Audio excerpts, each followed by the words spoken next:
স্বাধীনভাৱে তেওঁলোকক বজাৰ কৰিবৰ কাৰণে দিব, তেওঁলোকে নিজে টকা পইচাৰ হিচাপ নিজে কৰিব। মই আচাৰ আনিছোঁ, তামোল আনিছোঁ, মূলা, তেজপাত, লাই শাক, জিলমিল শাক, বন্ধাকবি, গোলনেমু, জাতিলাও কি হৈছে নাই হৈছে। বছৰৰ শেষৰটো দিন আৰু শেষৰটো দিনত মই উপস্থিত হৈছোঁ বোকাখাটৰ শংকৰদেৱ শিশু নিকেতনত। আৰু শংকৰদেৱ শিশু নিকেতনত এখন বিশেষ বজাৰ বহিছে, এখন প্ৰতীকী বজাৰ। এই বজাৰখনত ছাত্ৰ ছাত্ৰীসকলে আজিৰ দিনটোত, বছৰৰ এই শেষ দিনটোত তেওঁলোকে বজাৰ কেনেকৈ হয় আৰু বজাৰত কেনেধৰণে ক্ৰয় বিক্ৰয় হয়, বিভিন্ন ধৰণৰ তেওঁলোকৰ সামগ্ৰী উলিয়াইছে আৰু এই বজাৰখনত কি ওলাইছে আমি তাকে চাবলৈ উপস্থিত হৈছোঁ। ছাত্ৰ ছাত্ৰীসকলৰ সৈতে কথা পাতিম, ইয়াৰ প্ৰধান আচাৰ্যৰ সৈতে কথা পাতিম। আৰু এই যিটো ব্যৱস্থা কৰিছে, এই শিক্ষাৰ এটা ব্যৱহাৰিক শিক্ষা, গাণনিক শিক্ষাৰ এটা প্ৰতীকী ৰূপ ইয়াত প্ৰদৰ্শন কৰা হৈছে। আমি প্ৰথমতে প্ৰধান আচাৰ্যৰ ওচৰলৈ আহিছোঁ। আজি বছৰৰ শেষৰটো দিন আৰু নতুন ইংৰাজী বছৰৰ আপোনাক শুভেচ্ছা জনাইছোঁ। ছাত্ৰ ছাত্ৰীসকলক এই যে এটা ব্যৱহাৰিক শিক্ষা, এটা গাণনিক শিক্ষাৰ এটা আপোনালোকে এটা তেওঁলোকক শিক্ষা দিবলৈ চেষ্টা কৰিছে, এই কথাখিনি কওকচোন। নমস্কাৰ, মই আৰম্ভণিতে আগন্তুক ইংৰাজী নৱবৰ্ষৰ সকলোলৈ শুভেচ্ছা জনাইছোঁ।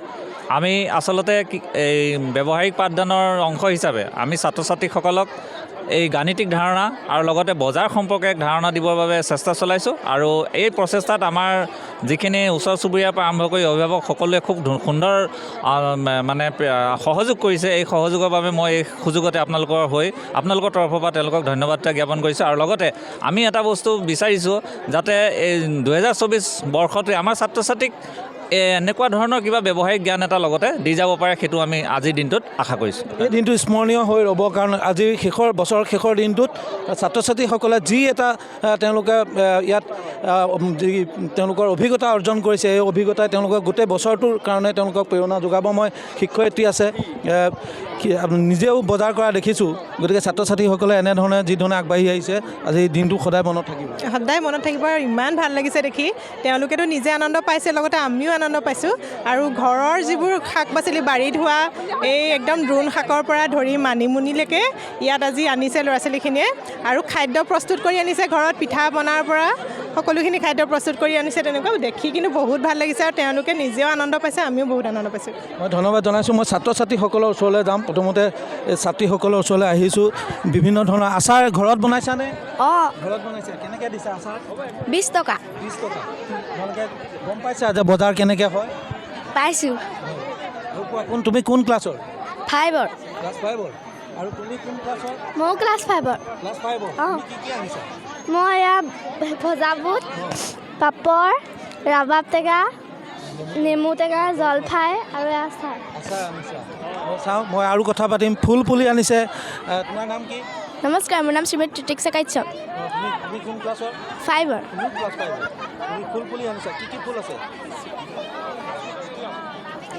এইটো খৰিকা যায়, বিভিন্ন ধৰণৰ আছে ন? অঁ। তাৰপিছত তোমাৰ নাম? নমস্কাৰ, মোৰ নাম শ্ৰী প্ৰয়াস ৰাজখোৱা। তুমি কোন ক্লাছৰ? 2। ক্লাছ 2। কি লৈ আহিছা? জাতিলাও আৰু 3টা নাৰিকল। মই দেখুৱাইছোঁ, অমৰৰ জৰিয়তে মই দেখুৱাম, কথা পাতিম ছাত্ৰ ছাত্ৰীসকলৰ সৈতে। তোমাৰ নামটো কি? নমস্কাৰ, মোৰ নাম শ্ৰীমতী এলি দাস। তুমি কোন শ্ৰেণীৰ? 4ৰ্থ। তোমাৰ নাম কি? নমস্কাৰ, মোৰ নাম শ্ৰীমতী ভাগ্যশ্ৰী দাস। তুমি কি আনিছা? লাই শাক ধুনীয়া। মই দেখুৱাম, অমৰৰ জৰিয়তে মই এই বজাৰখনৰ ছাত্ৰ ছাত্ৰীসকলক মই দেখুৱাইছোঁ। এয়া কেইটামান কমলা, চাবোন, এনেধৰণৰ বস্তু লৈছে। তুমি কোন শ্ৰেণী? 3য় শ্ৰেণী। 3য় শ্ৰেণী। তুমি কমলা আনিছা? এয়া ঘৰৰ কমলা নে ক'ৰ? বজাৰৰ পৰা আনিছা। কেনেকৈ দিছা কমলা? কেনেকৈ দিছা? কেইটকা কমলা? কমলা 3টাত 20 টকা। 3টাত 20 টকা। পাৰিছে? বিক্ৰী হৈছেনে? বিক্ৰী হৈছে। ঠিক আছে। চাবোন আনিছে। মই এয়া ঘৰৰ জিলমিল যেন পাইছোঁ। জিলমিল ধনিয়া, কোৱাচোন, এয়া ঘৰৰ নেকি? অঁ, ঘৰৰ। তোমাৰ ঘৰ কোনখিনি? মোৰ ঘৰ জুগনীয়া। জিলমিল কেনেকৈ দিছা দাম? জিলমিল দুমুঠিত 10 টকাকৈ। 10 টকা। আৰু ধনিয়া?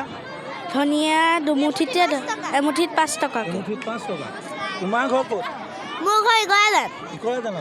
কি লৈ আহিছা?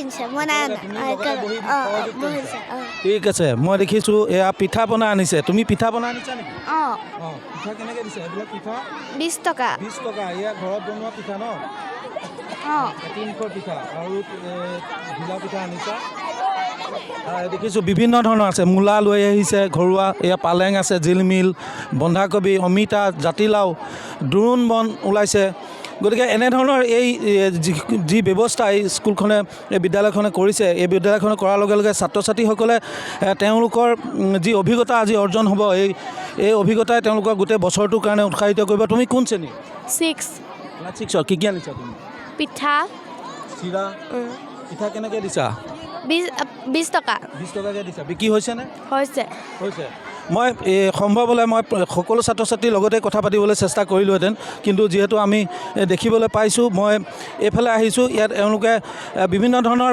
ঘৰুৱা কিছুমান কাপোৰ কানি আনিছে ঘৰত বোৱা কাপোৰ কানি তোমালোকৰ ঘৰ ক'ত কুৰাবাৰী ৰাজগড়ত কাপোৰ কানি লৈ আহিছা কেনেকৈ দিছা কাপোৰৰ দাম কাপোৰ 1000 টকা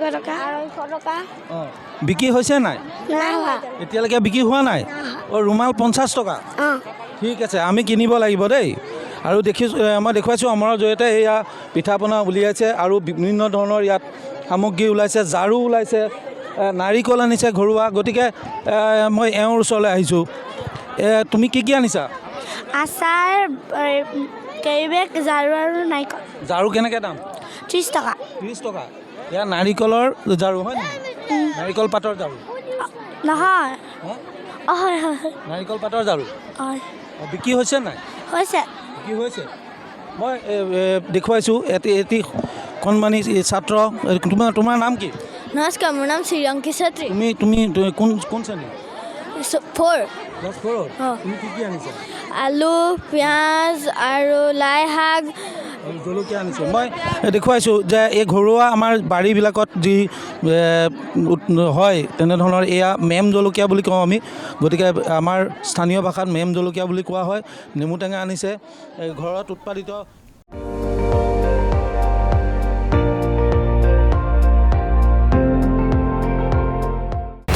আপুনি চাই আছে ND24 সৰ্বশ্ৰেষ্ঠ নহয় সৰ্বোত্তমৰ দৌৰত